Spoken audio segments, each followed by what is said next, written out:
अरे गोरी, अपनी आंखें खोलो और बाहर देखो। ये कैसी कयामत आ गई है जंगल में। हवा इतनी गर्म है कि मेरे पंख झुलस रहे हैं और आसमान से जैसे आग के गोले बरस रहे हों।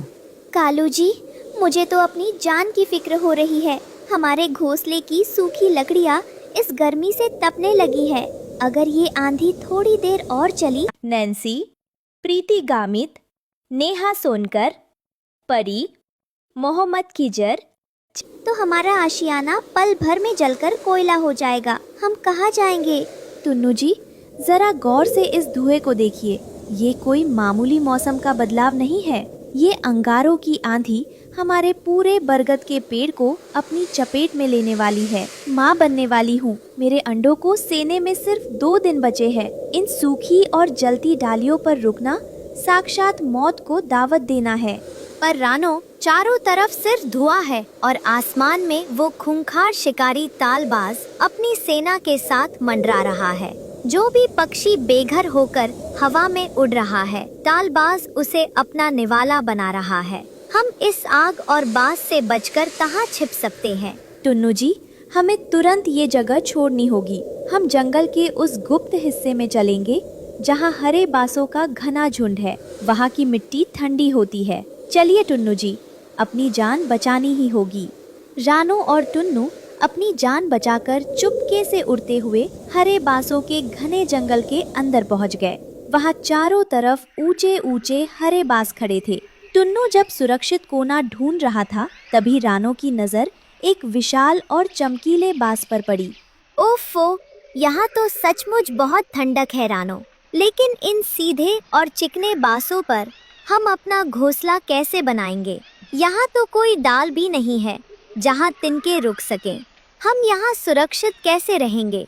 टुन्नू जी, जरा ठहरिए। इस विशाल हरे बांस को ध्यान से देखिए। इस पर प्राचीन समय के गुप्त निशान बने हुए हैं। जैसे ही रानो अपने कोमल पंखों से उस बांस को छूती है, बांस के अंदर से एक तेज हरी रोशनी निकलती है और उस पर आंखें उभर आती है। ओ नन्ही और अतुलमन चिड़िया, डरो मत, अपने पंखों को शांत रखो। मैं इस सुंदर वन का प्राचीन रक्षक बांसदेव हूँ। सदियों से मैं यहाँ चुपचाप खड़ा जंगल की रक्षा कर रहा हूँ। बताओ रानो, तुम्हें मुझसे क्या मदद चाहिए?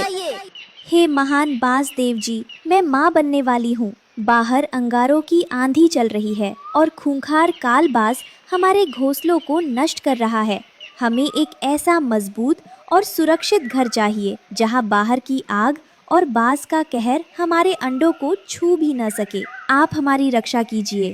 बस इतनी सी बात? तुम्हारी ममता की रक्षा करना अब मेरा फर्ज है।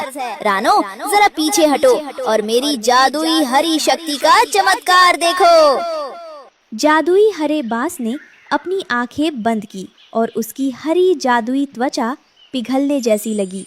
देखते ही देखते उसके अंदर से जादुई बांस की कड़क पट्टियां हवा में तैरने लगी और एक भव्य 5 मंजिला हरी इमारत अपने आप खड़ी होने लगी। ओ कुदरत के हरे बांसों, अपनी ताकत दिखाओ, आपस में जुड़ो और इस माँ के लिए 5 मंजिला अभेद्य किला बन जाओ। कुछ ही पलों में पेड़ की सबसे मजबूत डाल पर 5 मंजिला हरा, अभेद्य और जादुई बांस का किला बनकर तैयार हो गया। अरे बाप रे बाप! रानो, जरा ऊपर तो देखो, ये क्या जादुई अजूबा है।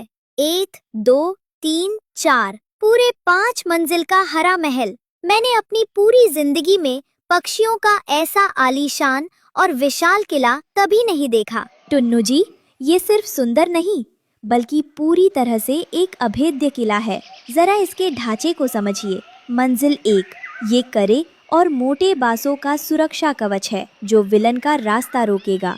मंजिल 2, ये हमारे लिए अनाज और ठंडे पानी का गुप्त गोदाम है। मंजिल 3 और 4, ये जंगल के दूसरे बेघर मेहमान पक्षियों के रहने के आलीशान कमरे हैं। मंजिल 5, ये मेरे अंडों के लिए मखमली रुई से बना गुप्त शयन कक्ष है जहाँ हरे बांसों के प्राकृतिक पानी के कारण एकदम वातानुकूलित ठंडक रहती है।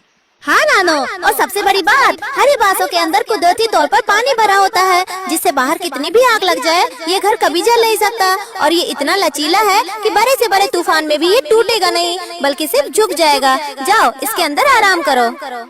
अगली सुबह कालू कौवा और गोरी कवि भी अंगारों की आंधी से बचते बचाते अपनी जान बचाने के लिए इसी जंगल की तरफ आ निकले। उन्होंने जब पेड़ पर 5 मंजिला हरी इमारत देखी, का अरे गोरी, सरा इन दोनों अजूबों को तो देखो। पूरा जंगल आग की आंधी से त्राही त्राही कर रहा है और ये दोनों यहाँ हरे बांसों की कबाड़ दुकान खोलकर बैठे हैं। क्यों टुन्नू भाई, क्या चुलिया होकर अब 5 मंजिला सरकारी दफ्तर में नौकरी करने लगे हो क्या?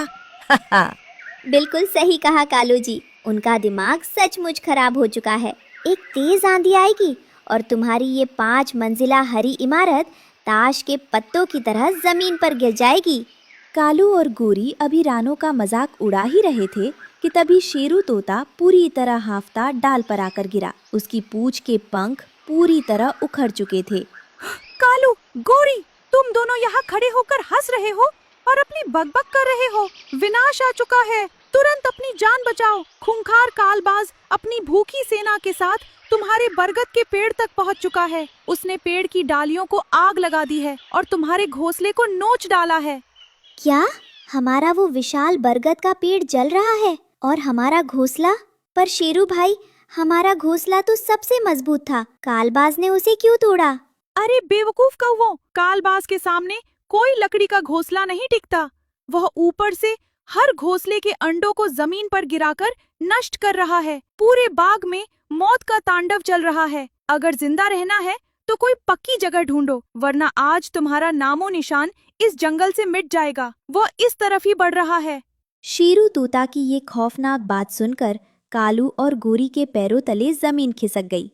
उनकी सारी अकड़ पल भर में गायब हो गई और वे घबराकर अपने अंडों को बचाने के लिए वापस बरगद के पेड़ की तरफ भागे। दोपहर होते होते खूंखार विलन कालबाज का भयंकर गुस्सा बरगद के पेड़ पर पूरी तरह टूट पड़ा। बांस की सेना ने जलती हुई डालियों को कालू के घोंसले पर गिरा दिया, जिससे उसका घमंड पल भर में राख होने लगा। अरे बाप रे बाप, बर्बाद हो गया, मर गया। मेरा आलीशान घोंसला तो जलकर कोयला हो गया। मेरे सारे अंडे टूट गए। भागो गोरी, भागो, यहाँ रुकना साक्षात मौत है। कालू जी, हमारे अंडे नष्ट हो गए, अब हम कहाँ जाएं? कालबाज तो हर पेड़ को आग लगा रहा है, भागो। कालू और गोरी जैसे ही जान बचाकर खुले आसमान में उड़े, ऊपर बादलों के बीच घात लगाए बैठा खूंखार कालबाज अपने खूंखार नुकीले पंजे फैलाकर सीधे उनकी तरफ झपटा। मौत उनके बिल्कुल पीछे थी। कालू भाई और गोरी बहन, इतनी जल्दी में कहाँ भागे जा रहे हो? नीचे जमीन पर आग से तो किसी तरह बचकर निकल आए, पर ऊपर आसमान के राजा कालबाज के इन खूनी और नुकीले पंजों से कैसे बचोगे? आज तुम दोनों मेरे पंजों से नहीं बच सकते। अब उड़ना बंद करो और सीधे मेरे पेट के अंदर जाने के लिए तैयार हो जाओ। कालबाज हुजूर, हमें छोड़ दीजिए, हमारा घर पहले ही नष्ट हो चुका है, हम पर रहम खाइए। जालिमों के शब्दकोश में रहम नाम का कोई शब्द नहीं होता। अब मरो। कालू, गोरी और शेरू तोता अपनी जान बचाकर बेतहाशा उड़ते हुए वापस उसी बांस के जंगल में रानो के 5 मंजिला जादुई किले की तरफ भागे। ठीक उसी नाजुक मोड़ पर किले की पहली मंजिल का गुप्त दरवाजा अपने आप खुला। कालू भाई, गोरी बहन, शेरू तोते, अपनी उड़ने की रफ्तार तेज करो और जल्दी से सब के सब इस 5 मंजिला बांस के किले के अंदर आ जाओ। यहाँ अंदर आ जाओ, यहाँ कोई तुम्हें छू भी नहीं सकता।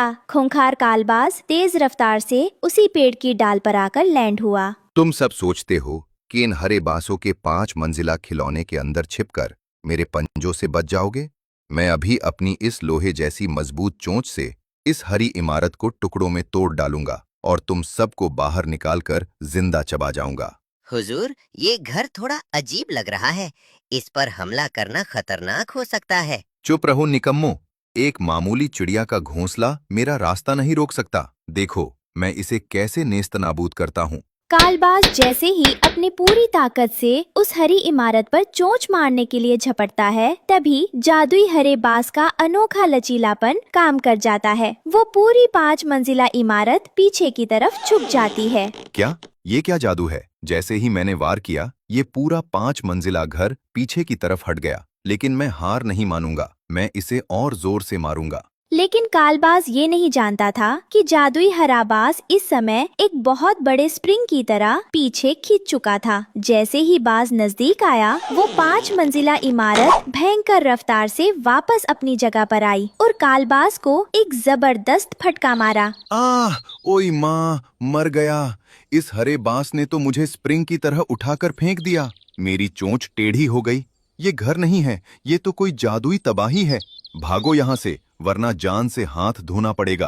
वो दर्द से चिल्लाता हुआ दूर पहाड़ों के पार गिर जाता है। अगली सुबह अंगारों की आंधी पूरी तरह खत्म हो गई और सुंदर वन में मीठी धूप खिली। 5 मंजिला जादुई बांस के किले का सुनहरी दरवाजा खुला और सारे पक्षी सुरक्षित और स्वस्थ बाहर आए। कालू और गोरी रोते हुए रानो के पैरों में गिर पड़े। रानो बहन, हमें अपनी नासमझी के लिए माफ कर दो। हमने तुम्हारी इस 5 मंजिला हरी इमारत का मजाक उड़ाया था और इसे सरकारी दफ्तर कहा था। कालू भाई, जब बड़ी आफत आती है तो हमारा घमंड, अकड़ या दिखावा किसी काम नहीं आता। मुसीबत के समय सही तकनीक, बदलते समय के अनुसार सूझबूझ और अपनों का साथ देना ही हमारी सबसे बड़ी ढाल बनता है। रानो, तुम्हारे ये नन्हे बच्चे बहुत प्यारे और भाग्यशाला हैं। अब जब तक ये जंगल रहेगा, मेरा ये 5 मंजिला हरे बांस का किला हमेशा के लिए तुम सभी वफादार पक्षियों का एक सुरक्षित और ठंडा आशियाना बना रहेगा। यहाँ कोई विलन दोबारा कदम नहीं रख पाएगा।